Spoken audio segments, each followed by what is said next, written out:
जय हिंद। इतिहास लिखने के लिए कलम नहीं हौसलों की जरूरत होती है। ये आज चरितार्थ कर दिया रोहित कुमार सिंह ने। आज हमारे साथ रोहित है। आजा रोहित। एक ये मुख्य इंटरव्यू है, आपको लास्ट तक देखना चाहिए और हमको लगता है कि बहुत बच्चों के लिए प्रेरणा स्रोत साबित हो सकता है। कारण ये है कि अभी आप देखेंगे कि रेलवे एनटीपीसी का जो भर्ती आई थी उसमें कुल मिलाकर के लगभग 1,25,00,000 बच्चे फॉर्म भरे थे और रेलवे ग्रुप डी में 1,15,00,000 बच्चे फॉर्म भरे।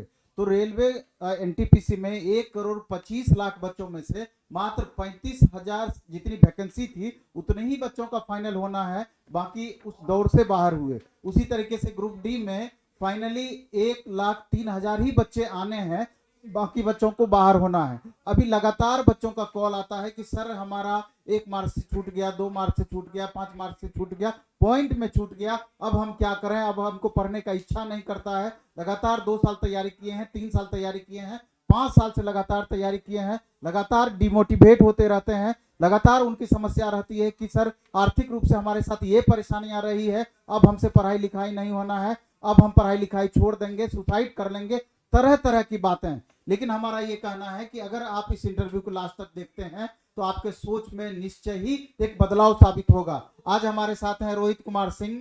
ये बिहार के समस्तीपुर डिस्ट्रिक्ट से रहने वाले हैं। इनके फादर का नाम सतीश सिंह है, जो कि जिनका देहांत हो चुका है। इनकी मदर गायत्री देवी, जिनको अभी वर्तमान में कैंसर है।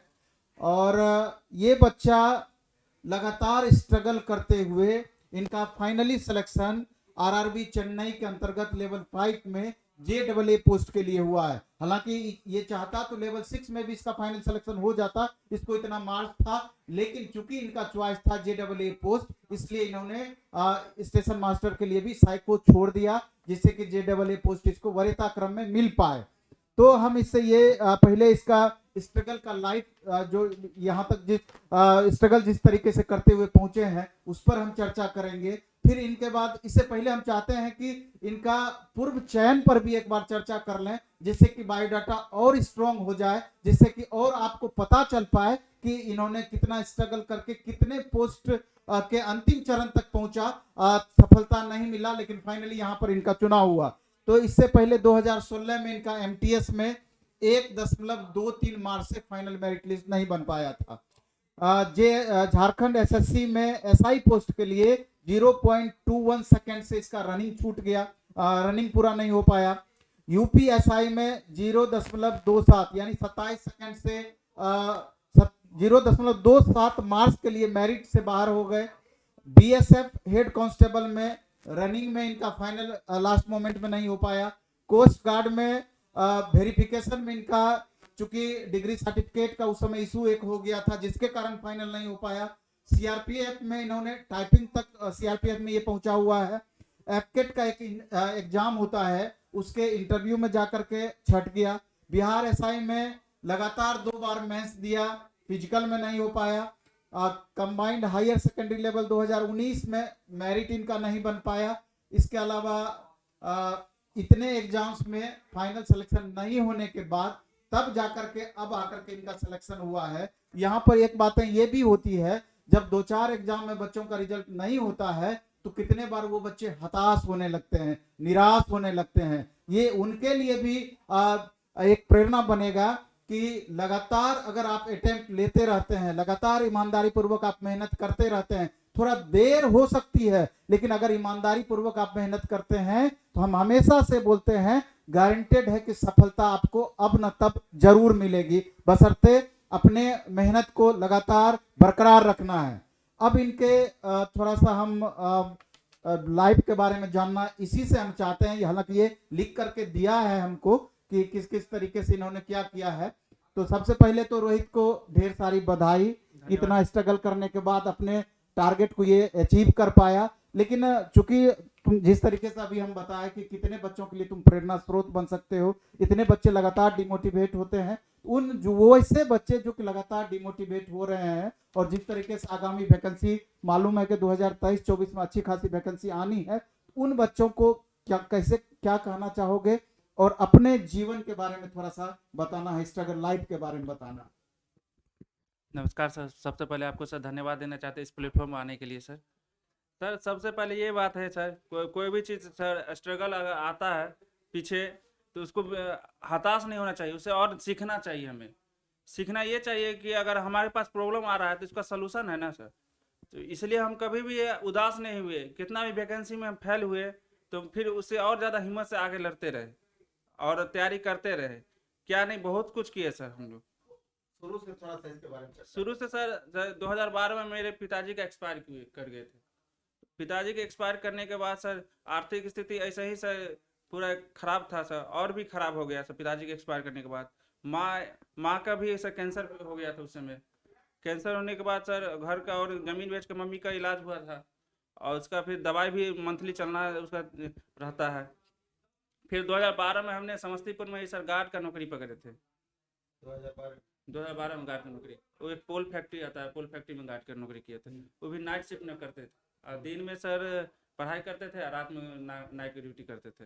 तो पढ़ाई करते करते और गार्ड का नौकरी भी सर अपना इकोनॉमिक्स आर्थिक स्थिति दोनों मेंटेन रहे, इसके कारण करते रहे।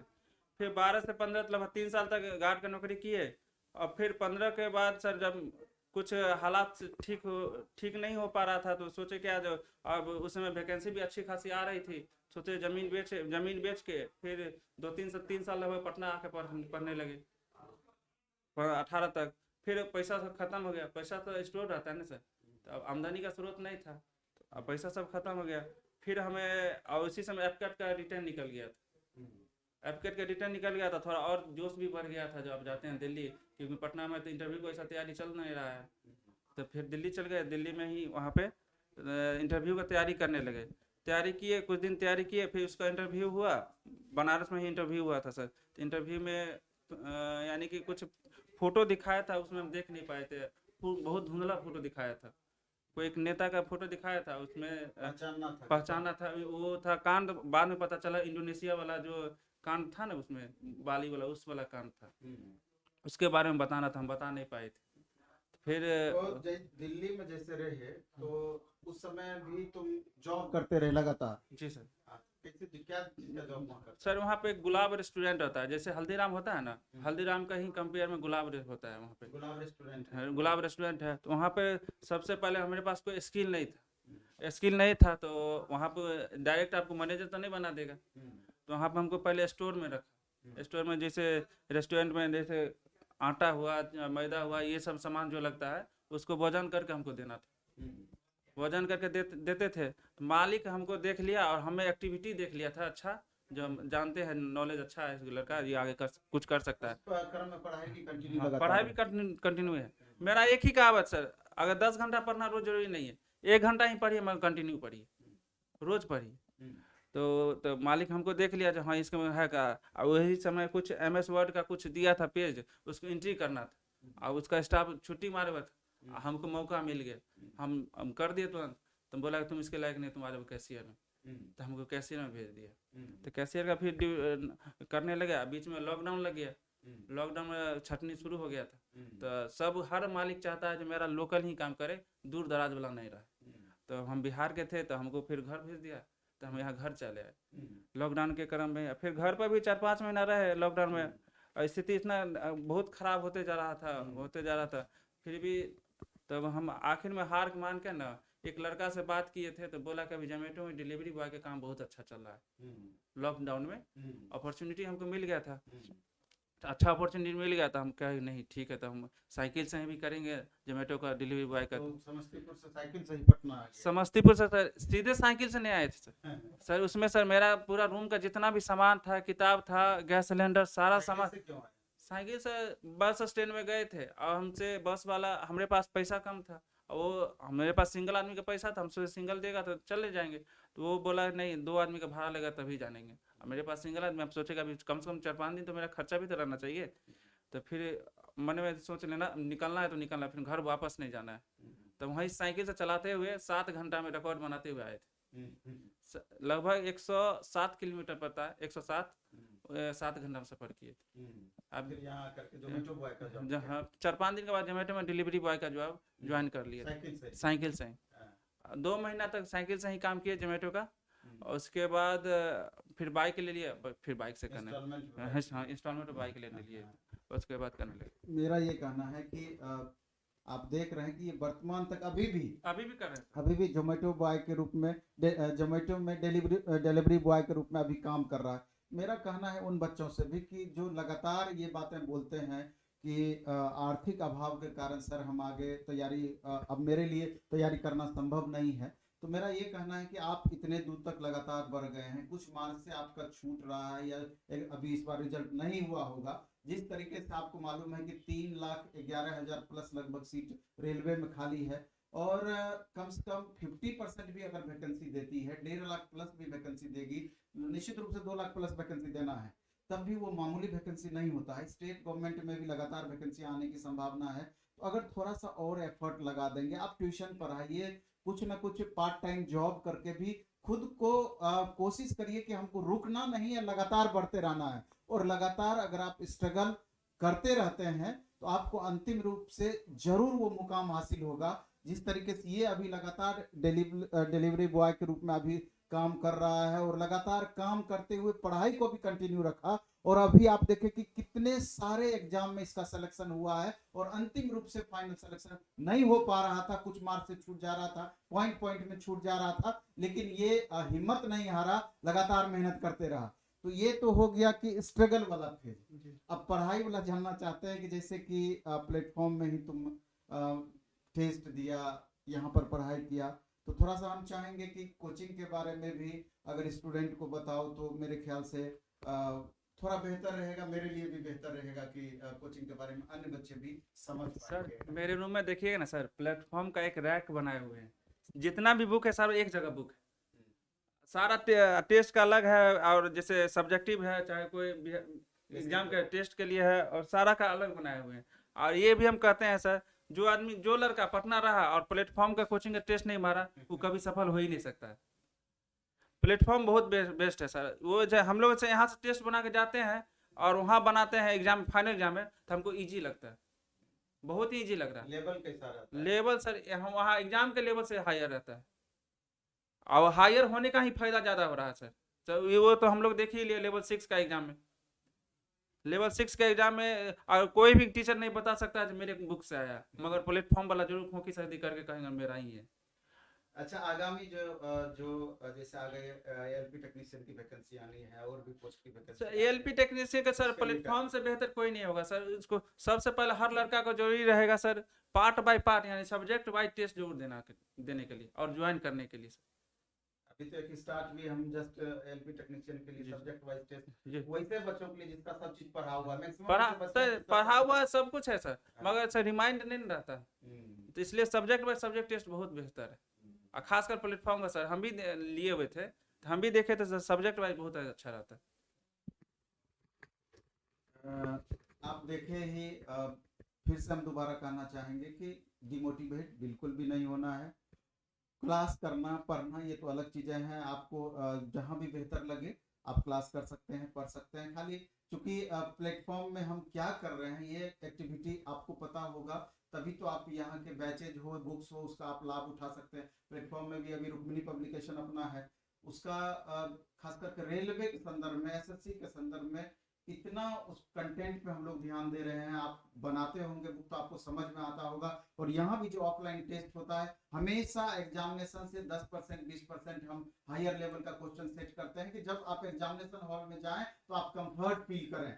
और धीरे धीरे इसका और भी हम मोड चेंज कर रहे हैं। और जो बेसिक लेवल से जो बच्चे तैयारी करना चाहते हैं, जो बेसिक लेवल से तैयारी करने के लिए पटना आना चाहते हैं, या घर से भी ऑनलाइन मोड में भी तैयारी करना चाहते हैं, उसमें भी हम बहुत ज्यादा इंप्रूवमेंट किए हैं। वर्तमान जिस तरह का सिलेबस में बदलाव हो रहा है उसको देख करके बेसिक फाउंडेशन कोर्स वगैरह भी आ रही है। इसके अलावा अभी एलपी टेक्नीशियन का सब्जेक्ट वाइज टेस्ट, उसके अलावा फुल सिलेबस का टेस्ट, ट्रेड का बैच, बहुत सारा चीज ऑनलाइन मोड में और ऑफलाइन मोड में दोनों चीज स्टार्ट हो रहा है। अभी सिविल कोड का आप देखेंगे, बिहार सिविल कोड का टेस्ट स्टार्ट हुआ है, बैच ऑनलाइन में मोड में चल रहा है। बिहार एसआई का टेस्ट स्टार्ट हुआ है, बैच उसका आने वाला है। बिहार पुलिस का बैच आने वाला है। तो मेरा ये कहना है कि अगर सेल्फ स्टडी के माध्यम से करना चाहते हैं तो उससे बेहतर कुछ होता ही नहीं है। उससे बेहतर कुछ नहीं है। लेकिन अगर आपको गाइड की जरूरत पड़े, किसी ट्यूटर की जरूरत पड़े, तो प्लेटफॉर्म भी एक अच्छा ऑप्शन हो सकता है, अगर आपको इसकी जरूरत महसूस हो तो। हो सकता नहीं सर, है ही। तो लास्ट में हम चाहेंगे कि एक बार ये और आपको थोड़ा सा लास्ट में मोटिवेट करे कुछ भी बोल करके, तो हमको और अच्छा लगेगा। सर लास्ट में यही कहना चाहते हैं सर, पैसा कभी भी प्रॉब्लम नहीं होता है सर, जोश होना चाहिए आपको आगे बढ़ने के हौसला लिए, होना चाहिए, हौसला जुनून होना चाहिए। जी सर, हाँ। ये होना चाहिए। मेरे पास भी सर पैसा नहीं है, फिर भी सर हम आगे बढ़ रहे हैं और बढ़ेंगे भी सर। कभी भी अगर मैं पैसा गार्जियन भी नहीं देते हैं तो अपने पैर पर भी आगे बढ़ना चाहिए सर। इससे क्या होता है सर, अपने आप में जितना सर मेहनत करिएगा ना सर, उतना और आगे बढ़िएगा। जनरली क्या होता है कि जनरल कॉम्पिटिटिव एग्जाम्स की हम बात करें, जो प्रैक्टिकल हमारा अनुभव है, जैसे कोई बच्चा मैट्रिक करता है, इंटर करता है, तो उस समय गार्जियन का भी बच्चों के प्रति विश्वास ज्यादा रहता है। वो मांगेगा 2000 तो उसको मिलेगा 3000। लेकिन जैसे जैसे 2-4 साल उसमें गुजार करके जब कॉम्पिटिटिव लेवल तक पहुंचता है, उस समय तक इतना गार्जियन का भी पैसे बच्चे खर्च कर चुके होते हैं कि धीरे धीरे गार्जियन भी मुट्ठी बांधना स्टार्ट करते हैं। मांगेगा 3000 तो मिलेगा 2000, इसी में बेटा काम चला लो, ऐसा ही होता है। तो लेकिन आपका मैच्योरिटी लेवल भी तो बढ़ता है, बच्चों का मैच्योरिटी लेवल भी तो बढ़ता है। तो ऐसी परिस्थिति में स्टूडेंट को ये भी चाहिए कि गार्जियन, चूंकि मैक्सिमम आर्थिक रूप से कमजोर वर्ग के बच्चे ज्यादा इस तरह का तैयारी करते हैं, जो निम्न मध्यम वर्गीय परिवार के बच्चे तैयारी करते हैं, साधारण परिवार के बच्चे तैयारी करते हैं, तो उन छात्रों से भी हम कहना चाहेंगे कि अपना भी आप साइड से कुछ उस तरह का ऑप्शन लगातार क्रिएट करके रखें। हम ट्यूशन ही पढ़ाएं, दूसरा ही पार्ट टाइम जॉब करके गार्जियन पर से लोड हम लगातार कम करते चले जाएं, जिससे कि गार्जियन का भी प्रेशर आपके ऊपर ना रहे, और सतत मेहनत आप करें, लगातार मेहनत करें, सफलता 100% आपको मिलेगी। कर्म की हमेशा प्रधानता होती है, कर्म करने वालों की कभी हार नहीं होती है। चलिए इस वीडियो में हम इतना ही रखेंगे। धन्यवाद, बेस्ट ऑफ लक, धन्यवाद।